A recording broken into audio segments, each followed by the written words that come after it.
SCP-2523 Goblin Market. Object Class Euclid. Special Containment Procedures. Annually, on August 15th, Mobile Task Force Omicron-13 Trick or Treat is to be activated. MTF Omicron-13 must begin a full Class W nestic treatment regimen no later than August 20th. MTF Omicron-13 will begin the Class W dosage ramp down no earlier than November 7th and will stand down no earlier than November 15th. Activation may be extended up to 90 days at the discretion of the SCP-2523 project lead.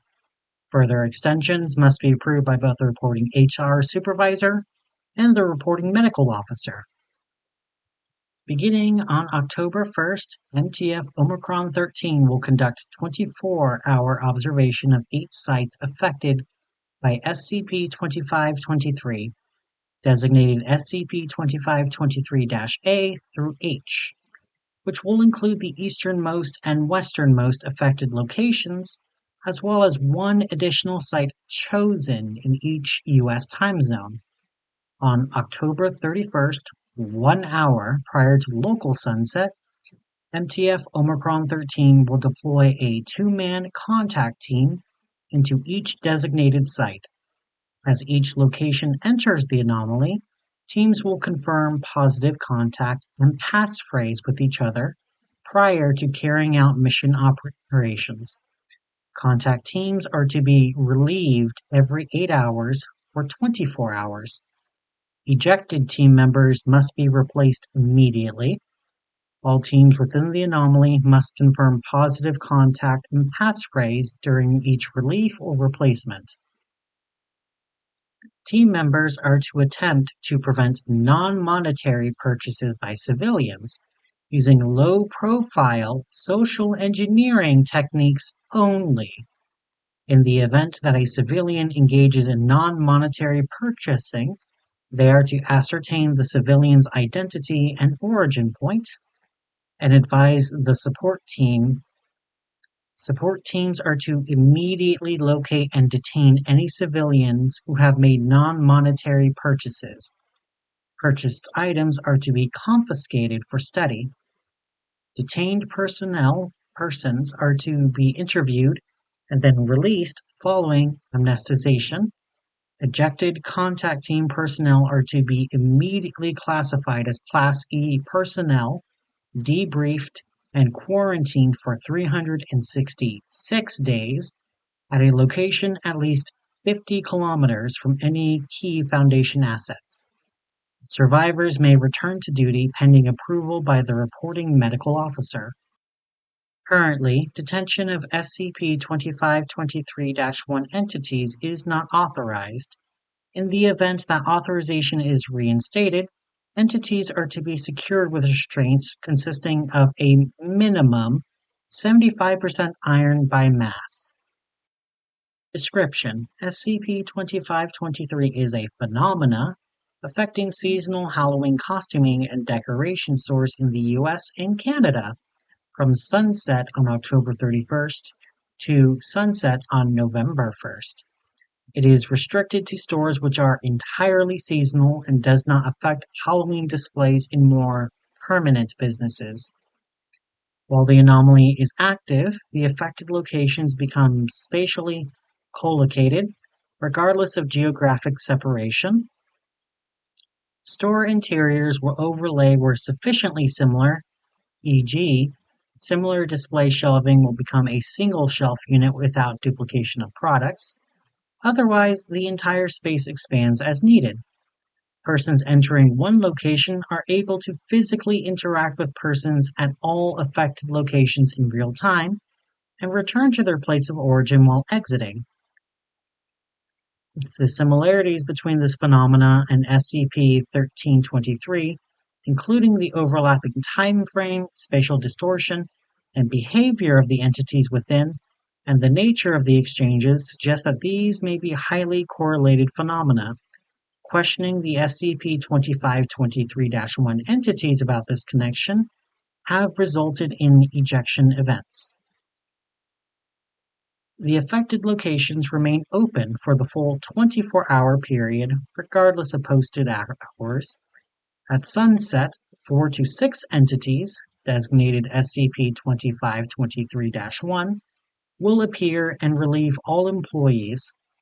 Entities are diminutive humanoids, estimated to be between 0.8 and 1.2 meters in height, with a variety of chimerical features from various vertebrates, as well as limbs and extremities that vary in proportion.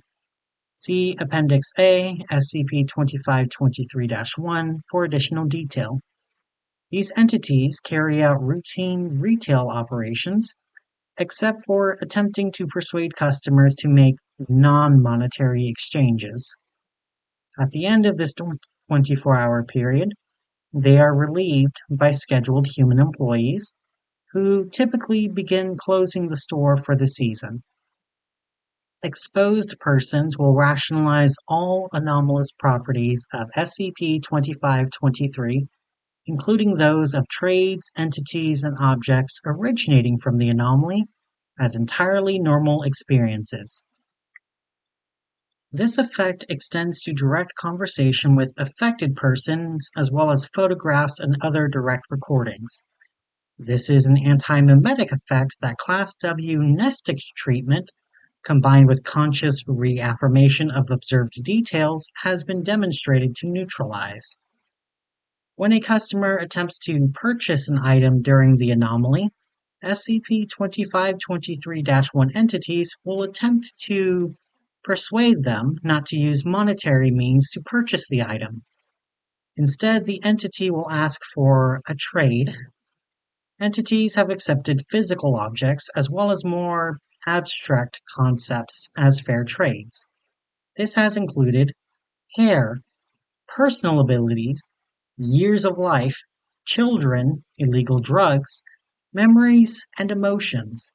For a full list, see Appendix B, SCP-2523, Non-Monetary Exchange. If the customer insists on paying with money, the entity will, with visible reluctance, accept.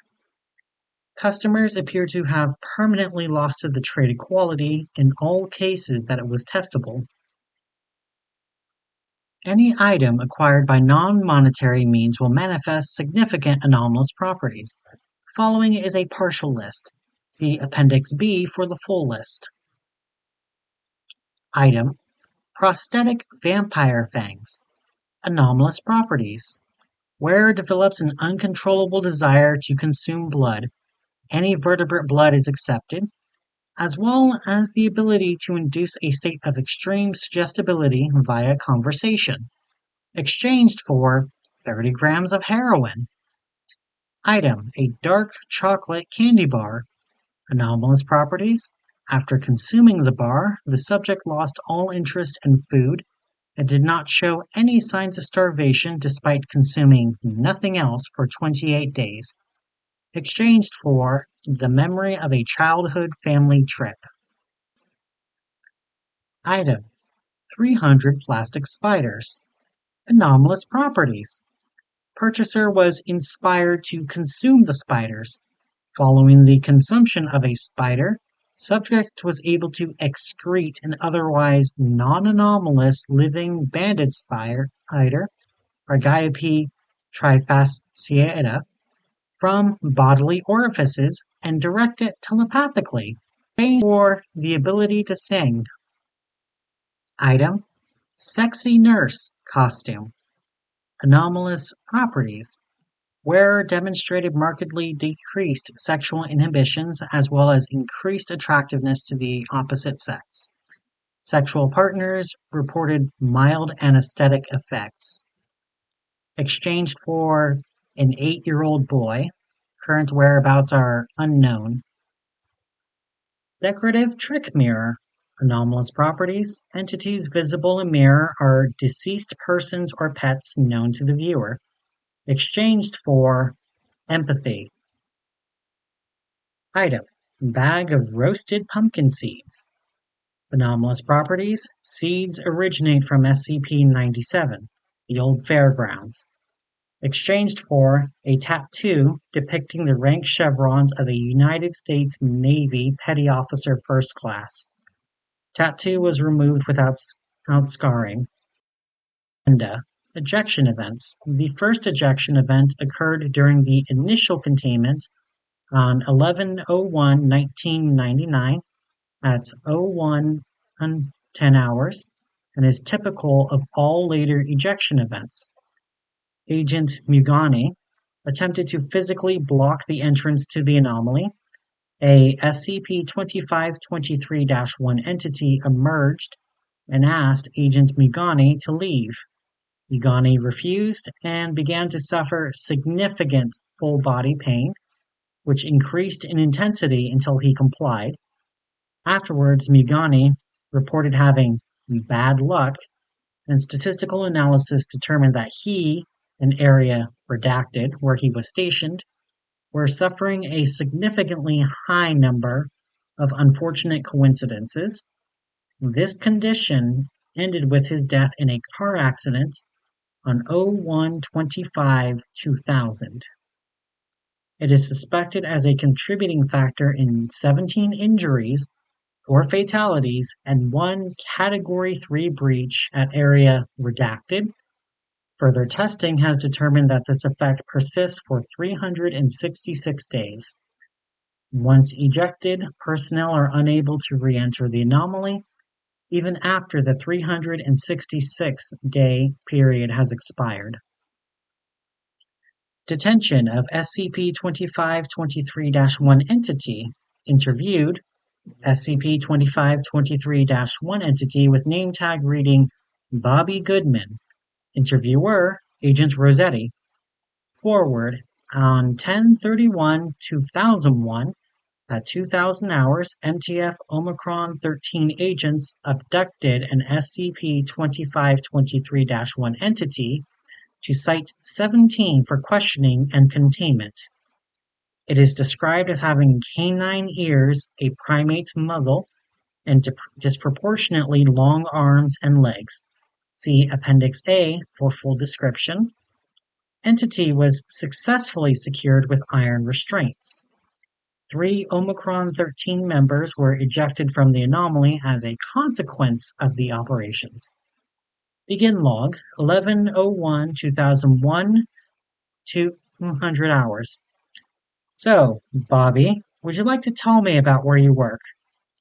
I don't work, human. I sell things. Tell me about the things you sell then.